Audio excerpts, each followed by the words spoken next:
الحمد لله نحمده ونستعينه ونستغفره ونؤمن به ونتوكل عليه ونعوذ بالله من شرور أنفسنا ومن سيئات أعمالنا من يهده الله فلا مضل له ومن يضلله فلا هادي له ونشهد أن لا إله إلا الله وحده لا شريك له ونشهد أن سيدنا ومولانا محمدا عبده ورسوله أما بعد قال الله تعالى في القرآن الكريم إن عدة الشهور عند الله 12 شهرا في كتاب الله يوم خلق السماوات والأرض منها 4 حرم ذلك الدين القيم فلا تظلموا فيهن أنفسكم وقاتلوا المشركين كافة قال النبي صلى الله عليه وسلم من تشبه بقوم فهو منهم وأيضا قال من كثر سواد قوم فهو منهم وقال النبي صلى الله عليه وسلم من وسع على عياله وسع الله عليه السنة كلها او كما قال عليه الصلاة والسلام۔ محترم سامعین کرام، بزرگان محترم،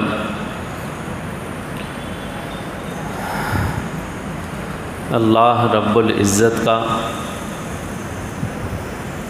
انعام اور احسان ہے کہ ہماری زندگی کے اندر مزید وسعت عطا فرمائی۔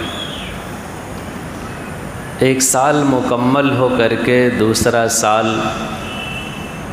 ہمیں دیکھنے کی توفیق عطا فرمائی۔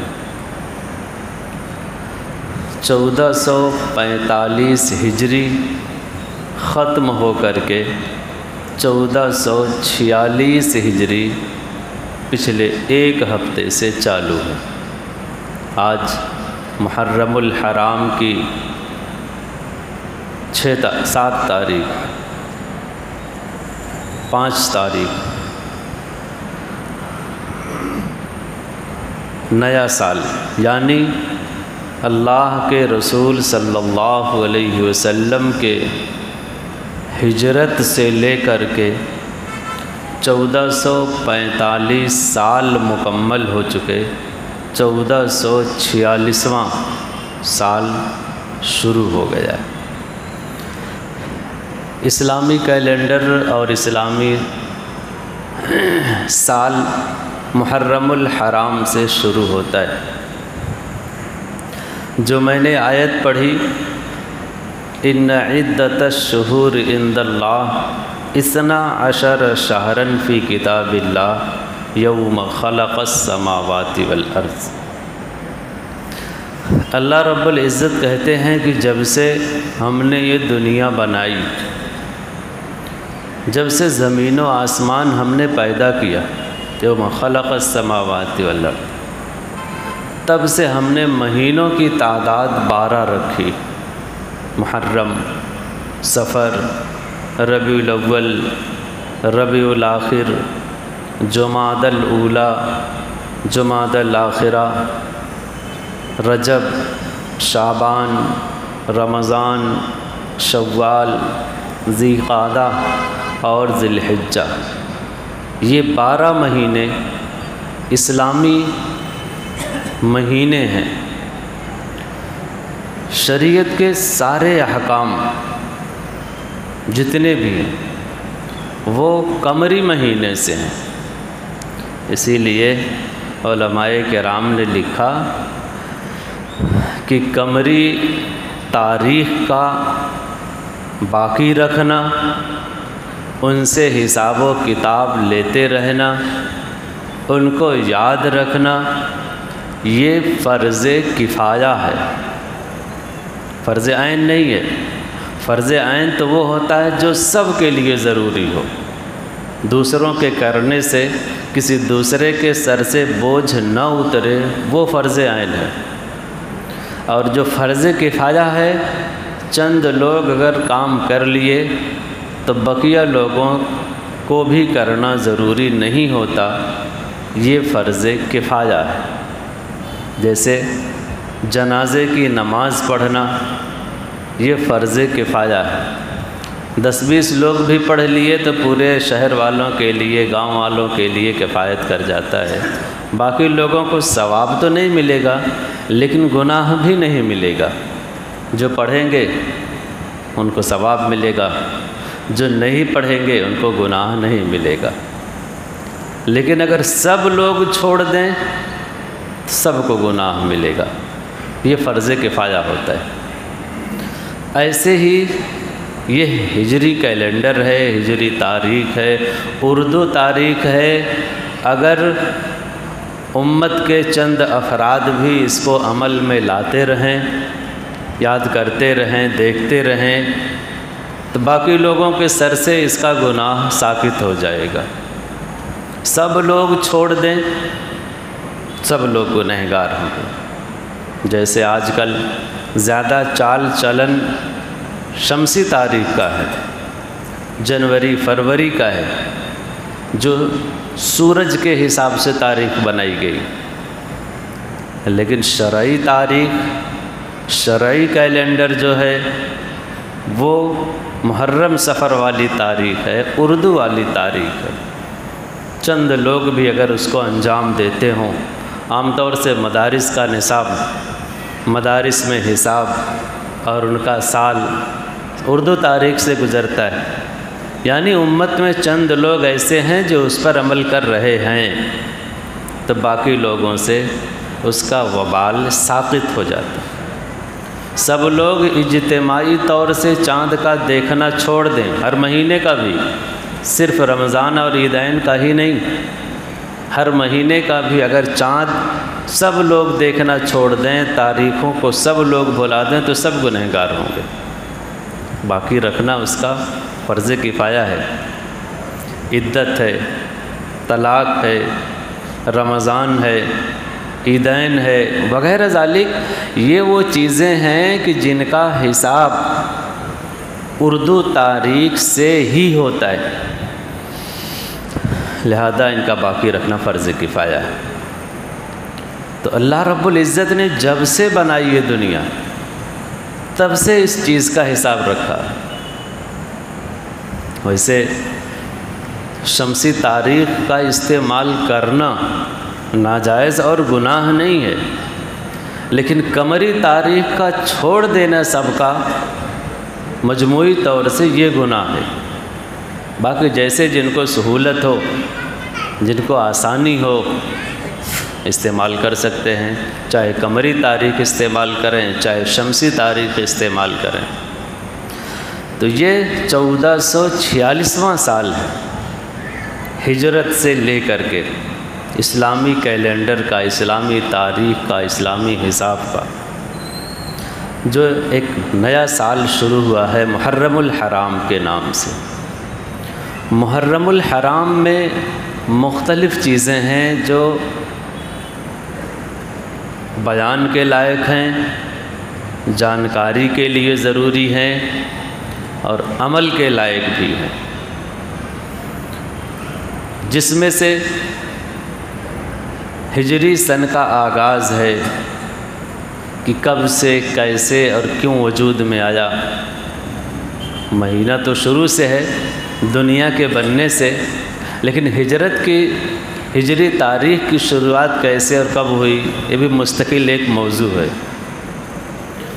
محرم میں کرنا کیا چاہیے، اس میں صحیح وہ اعمال کون سے ہیں جن کو کرنے سے ہمیں ثواب ملے گا، اور غلط کون سے اعمال ہیں جس سے کرنے سے ہمیں گناہ ملے گا، کیا کیا ہیں، یہ بھی مستقل ایک موضوع ہے۔ اس میں ایک واقعہ پیش آیا شہادت امام حسین کا، اس کی حقیقت کیا ہے، اور اس کا پس منظر کیا ہے، زیادہ تر لوگ اسی کی وجہ سے محرم الحرام کو جانتے ہیں کہ اس میں کربلا کا واقعہ اور سانحہ پیش آیا، اس لیے محرم کو سب لوگ جانتے ہیں۔ زیادہ تر لوگوں کے علم میں یہی بات ہے۔ کیا ایسا ہے؟ یہ بھی ایک مستقل عنوان ہے۔ انہوں نے کیوں اپنا سر کٹایا، کیوں شہادت پیش کی، اس وقت کے حالات کیا تھے جس پر ان کو جہاد کرنے کی ضرورت پیش آئی؟ کیا وہ حالات ہمارے دور میں ہیں یا نہیں ہیں؟ ہمیں جہاد کرنا چاہیے نہیں کرنا چاہیے؟ وہ ماحول، وہ وقت اور وہ مسئلہ آئندہ آ سکتا ہے کہ نہیں آ سکتا ہے، یا ان کے واقعے سے ہمیں سبق کیا ملتا ہے؟ یہ مستقل وہ عناوین ہیں، موضوعات ہیں جس پر لب کشائی کی ضرورت ہے اور تعلیم کی بھی ضرورت ہے، اس لیے کہ ہمارے علموں میں بہت ساری وہی باتیں گھسی پٹی ہیں جو باپ دادا کے زمانے سے ہم سنتے چلے آئے ہیں۔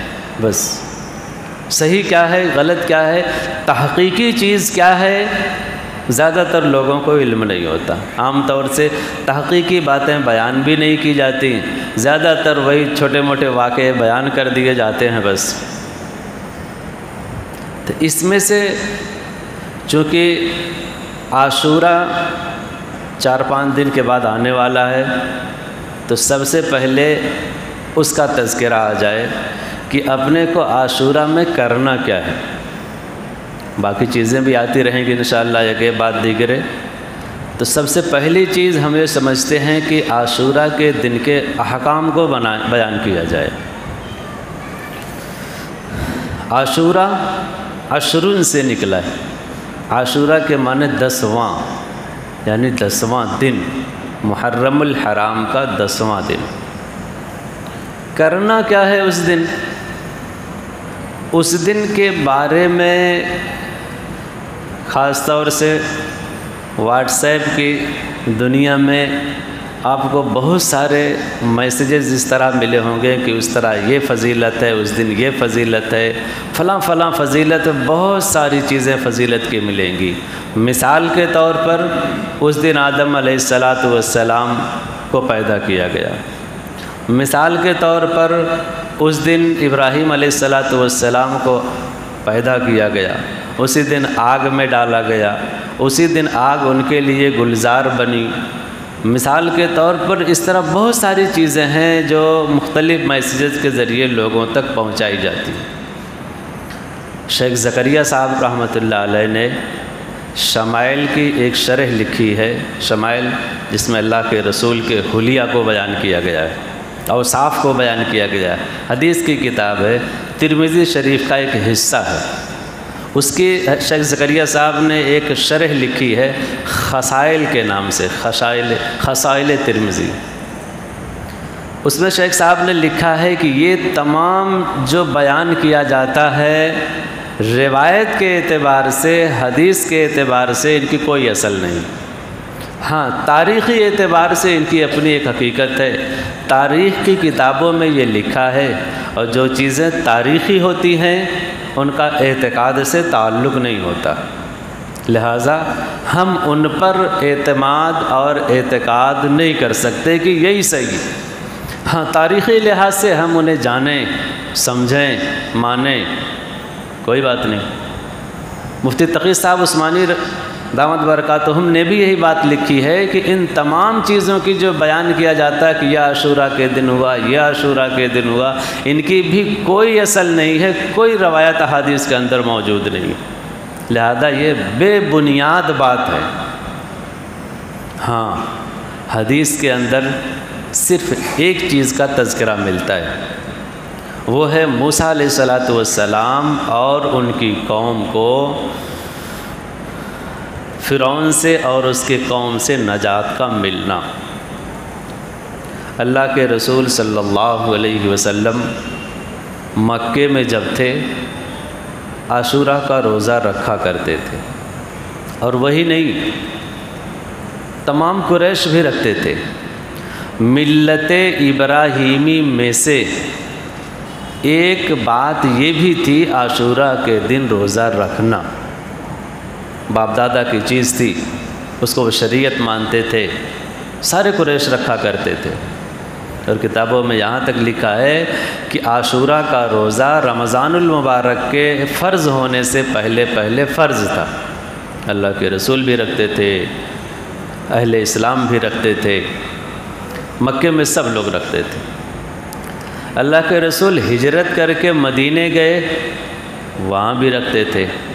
سن 2 ہجری میں تقریباً روزہ فرض ہوا، تو روزے کے فرض ہونے کے بعد عاشوراء کی فرضیت ختم ہو گئی، اب رمضان کا روزہ رکھنا ضروری ہے۔ لیکن جب عاشوراء آتا تو اللہ کے رسول اس وقت بھی عاشوراء کا روزہ رکھتے تھے، صحابہ کرام بھی دیکھتے تھے کہ ہمارے نبی ہمارے محبوب رکھتے ہیں، صحابہ کرام بھی رکھتے تھے۔ وفات سے 1 سال پہلے اللہ کے رسول کو کچھ صحابہ کرام نے بتایا کہ اللہ کے رسول ہم لوگ عاشوراء کا روزہ رکھتے ہیں، آپ بھی رکھتے ہیں، یہود بھی رکھتے ہیں، اور آپ کا حکم یہ ہے، ہماری شریعت کا حکم یہ ہے کہ چونکہ ہم اپنے دین پر عمل کریں، اپنا دین فالو کریں، دوسروں کے مذاہب کو فالو نہ کریں، ہم دوسروں کے دین پر عمل بالکل نہ کریں، اپنی شریعت پر عمل کریں۔ لیکن یہاں حال یہ ہے کہ یہود بھی رکھتے ہیں، ہم بھی رکھتے ہیں، یہ تو موافقت ہو گئی دونوں میں۔ اللہ کے رسول نے معلوم کروایا کہ ان سے ذرا پوچھو وہ کیوں رکھتے ہیں؟ ہم رکھتے ہیں، ہمارے باپ دادا رکھتے تھے، سمجھ میں آتا ہے کہ ملت ابراہیمی میں سے یہ چیز تھی، ابراہیم علیہ السلام رکھتے تھے، اس لیے ہم لوگ رکھتے ہیں، وہ کیوں رکھتے ہیں؟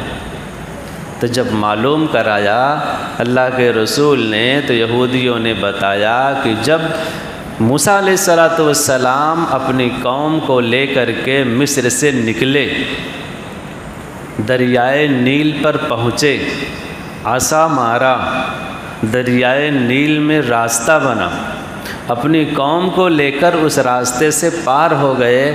فرعون اور اس کا لشکر جب اس دریا میں اترا تو دریا کا پانی مل گیا، سارا لشکر ڈوب گیا، فرعون بھی ڈوب گیا، ختم ہو گیا۔ ظالم اپنی انتہا کو پہنچ گیا، مظلوم نے چین کی سانس لی۔ اللہ کا اتنا بڑا انعام ہوا کہ ظالم کو ایک جھٹکے میں ہلاک کر دیا۔ یہودیوں نے کہا کہ اس دن سے ہماری قوم اس دن کو شکریہ کا دن مانتی ہے اور روزہ رکھتی ہے، اس شکریہ میں کہ اللہ نے اتنا بڑا انعام کیا، نجات دی ہمیں۔ اللہ کے رسول نے کہا کہ اگر تم موسیٰ علیہ السلام سے رشتہ جوڑ رہے ہو اتنا، تو وہ تو ہمارے گروہ کے آدمی تھے، نبیوں کی فہرست میں آتے ہیں، ہم اس بات کے زیادہ لائق ہیں کہ ہم اس دن کو منائیں، لہٰذا اللہ کے رسول نے اس کو باقی رکھا۔ لیکن جب یہ پتہ چلا کہ یہود بھی رکھتے ہیں تو اللہ کے رسول نے کہا کہ بھائی دیکھو ان کی مخالفت کرو، اگر آئندہ سال میں باقی رہا تو کیا کریں گے کہ صرف عاشوراء کا روزہ نہیں رکھیں گے، بلکہ عاشوراء کے ساتھ ایک دن اور ملا لیں گے، 9 اور 10 ہم 2 دن روزہ رکھیں گے، ایک دن اور ملا کے رکھیں گے تاکہ روزہ بھی ہو جائے اور مخالفت بھی ہو جائے۔ کیوں؟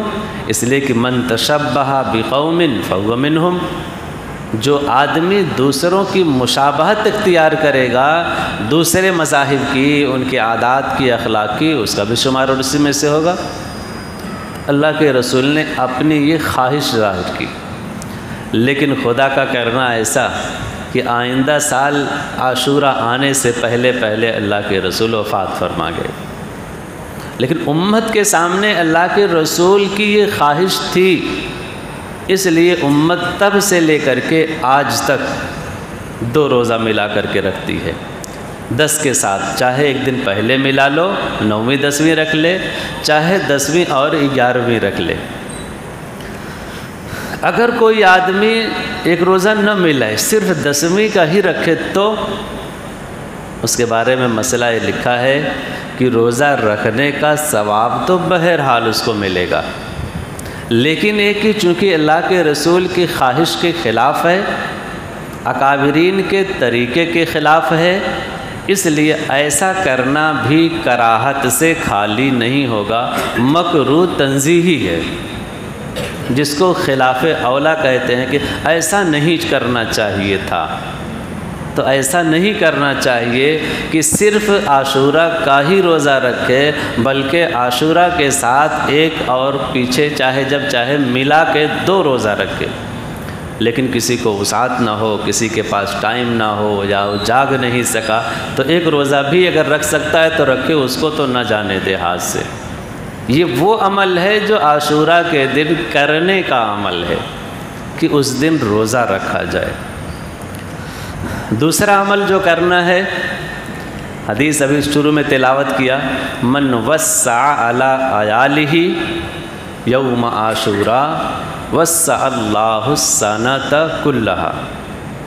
اگر کوئی آدمی عاشوراء کے دن اپنے اہل و عیال پر، اپنے زیر انتظام لوگوں پر وسعت اختیار کرتا ہے، کھانے پینے میں، نان نفقے میں، وسع اللہ السنۃ، تو اللہ رب العزت آئندہ سال اس کو وسعت عطا فرمائیں گے، کاروبار میں برکت عطا فرمائیں گے، کمائی میں برکت عطا فرمائیں گے، رزق میں برکت عطا فرمائیں گے، صرف اس برکت سے کہ اس دن اس نے اپنے اہل و عیال پر، اپنے ماتحت لوگوں پر اچھا کھلایا، اچھا پہنایا وغیرہ ذالک۔ یہ 2 کام کرنا ہے۔ کوئی عاشورہ کے دن روزہ رکھے گا تو اللہ کے رسول نے کہا کہ میں سمجھتا ہوں کہ کوئی عاشورہ کا روزہ رکھے تو پچھلے 1 سال کے گناہوں کا کفارہ ہوگا۔ کتنا آسان عمل ہے، ایک دن روزہ رکھ لے، سال بھر کیا روز آدمی سے بھول چوک ہوتی رہتی ہے، 1 سال کے گناہوں کا کفارہ ہو جائے، بڑا آسان عمل۔ تو یہ 2 عمل ہے جو اس دن کرنا ہے، جن سے ہو سکے۔ لازم، فرض، واجب ضروری نہیں ہے۔ ہاں، روزہ رکھنا ایک مستحب عمل ہے، اہل و عیال پر عمل کا وسعت کرنا ایک مستحب عمل ہے۔ لازم اور ضروری سمجھنا نہیں ہے، یہ اعتقاد کی بات ہے، یہ اصول کی بات ہے۔ کوئی نہ کرے تو اس کو لان تان نہیں کرنا ہے، اس کو حقارت سے نہیں دیکھنا ہے، اس لیے کہ یہ ایک اچھا عمل ہے، کوئی کر لے اچھی بات، نہ کرے تب بھی اچھی بات۔ لان تان کرنا اس کے مقام اور منصب سے بڑھا دیتا ہے، لہٰذا بدعات کے دائرے میں اس کو لے جا کے اٹھا کے رکھ دیا جاتا ہے۔ اس چیز سے بھی احتیاط کرنا ہے۔ کچھ عمل ہے جو اس دن نہیں کرنا ہے، جتنی بھی خرافات ہوتی ہے، تعزیہ وغیرہ بنانا، اس میں شرکت کرنا، اس میں کسی طرح کا تعاون کرنا، یہ ساری چیزیں وہ چیزیں ہیں جن سے اجتناب، بچنا لازم اور ضروری ہے۔ اس میں شریک ہونا ناجائز اور حرام ہے، اس لیے کہ وہ بنانا بت پرستی والا کام ہے، شرک والا کام ہے۔ وسعت کرنا اہل و عیال پر چاہے جو کھانا ہو، لیکن خاص کھچڑا ہی بنا کر کے اس کو ضروری سمجھنا، یہ بھی ایک لازم اور بدعت والی چیز لازم کر لینا ہے۔ جو ضروری نہ ہو اس کو ضروری قرار دے دینا وغیرہ ذالک۔ یہ کچھ امور ہیں جن سے بچنا ضروری ہے، کچھ اعمال ہیں جن کو کرنا ضروری ہے، باقی اس کے بعد اگلے ہفتے۔ وآخر الدعوانا الحمدللہ۔